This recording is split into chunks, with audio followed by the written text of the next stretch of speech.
Histoire très inspirante de Rahab dans la Bible, de la prostitution à la fois, une histoire de grâce et de rédemption. Bienvenue dans cette étude sur l'histoire de Rahab, une femme extraordinaire mentionnée dans la Bible. Rahab était une prostituée vivant à Jéricho, une ville puissante et impénétrable. Son histoire est marquée par un acte de foi audacieux et par la grâce de Dieu qui a transformé sa vie. Dans le livre de Josué, chapitre 2, nous découvrons que depuis Chittim, Josué, fils de Nun, envoya discrètement 2 espions. Il leur dit, « Allez voir le pays et Jéricho. » Ils y allèrent, entrèrent dans la maison d'une prostituée nommée Rahab et y couchèrent.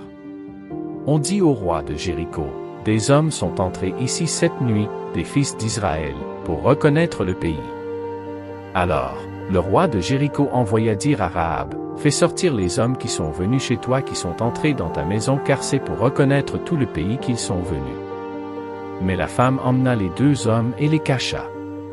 Puis elle dit, « Oui, ces hommes sont entrés chez moi, mais je ne savais pas d'où ils venaient. Ils sont sortis quand, à la nuit tombante, on allait fermer la porte de la ville. Je ne sais pas où ils sont allés.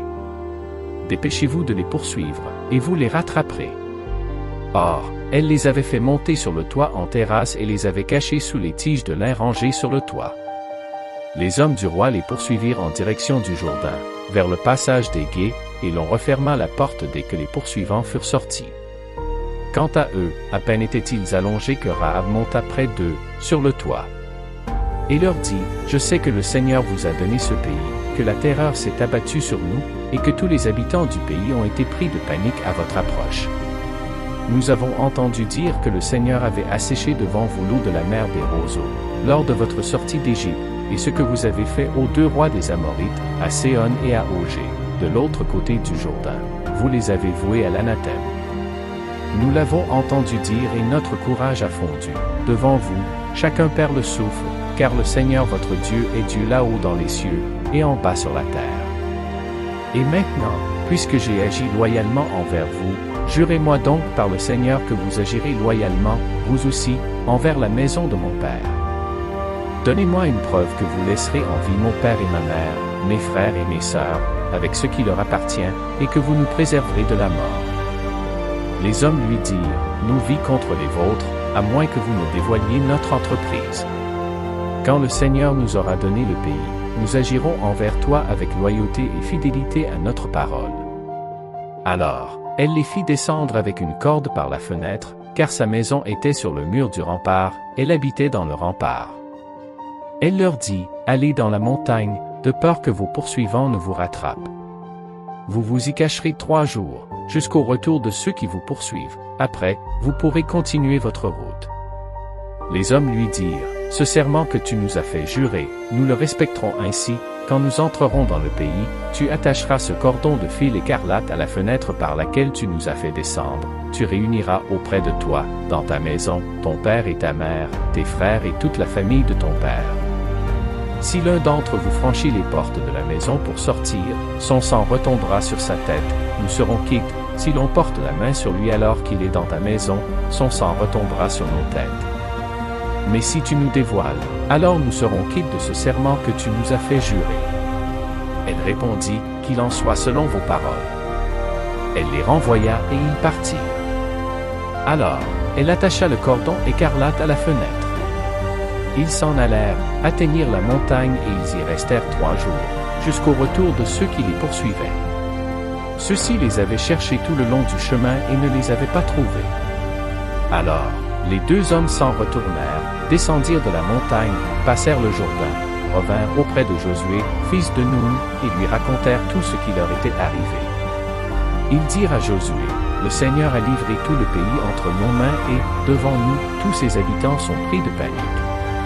Nous avons appris comment l'Éternel a mis à sec devant vous les eaux de la mer Rouge, quand vous êtes sortis d'Égypte, et ce que vous avez fait aux 2 rois des Amoréens de l'autre côté du Jourdain, à Sion et à Og, que vous avez dévoués par interdit. » Josué 2 verset 11. Rahab a fait une alliance avec les espions, leur promettant de les aider à échapper si eux et leur peuple épargnaient sa famille lors de la conquête de Jéricho.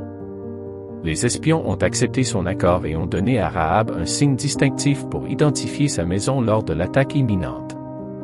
Voici, quand nous entrerons dans le pays, tu attacheras ce cordon écarlate aux fenêtres par laquelle tu nous as fait descendre, et tu rassembleras auprès de toi, dans la maison, ton père, ta mère, tes frères, et toute la famille de ton père. Josué 2 verset 18. Lorsque les Israélites ont attaqué Jéricho, ils ont suivi les instructions de Rahab et ont épargné sa famille.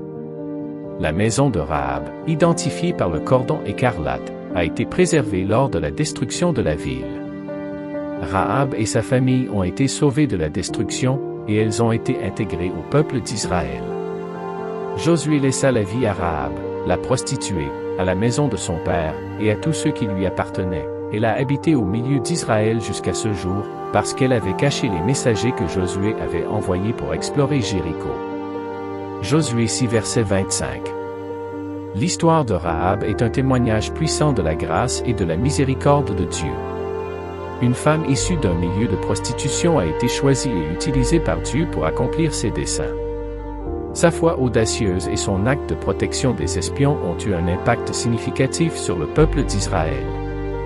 La vie de Rahab nous enseigne plusieurs leçons précieuses. Elle nous rappelle que personne n'est hors de portée de la grâce de Dieu et que nos origines ou nos erreurs passées ne déterminent pas notre valeur aux yeux de Dieu. Elle nous montre également l'importance de la foi et de l'obéissance dans notre relation avec Dieu. Que l'histoire de Rahab nous inspire à croire en la puissance de la grâce de Dieu, à avoir confiance en ses promesses et à prendre des décisions audacieuses pour suivre sa volonté. Comme Rahab, nous pouvons être transformés par la grâce de Dieu et utilisés pour accomplir de grandes choses dans son royaume. J'espère que cette étude sur l'histoire de Rahab vous a été inspirante et instructive. N'hésitez pas à partager vos réflexions et vos témoignages dans la section des commentaires ci-dessous. N'oubliez pas de vous abonner à la chaîne et de cliquer sur la cloche de notification pour être informé des prochaines vidéos.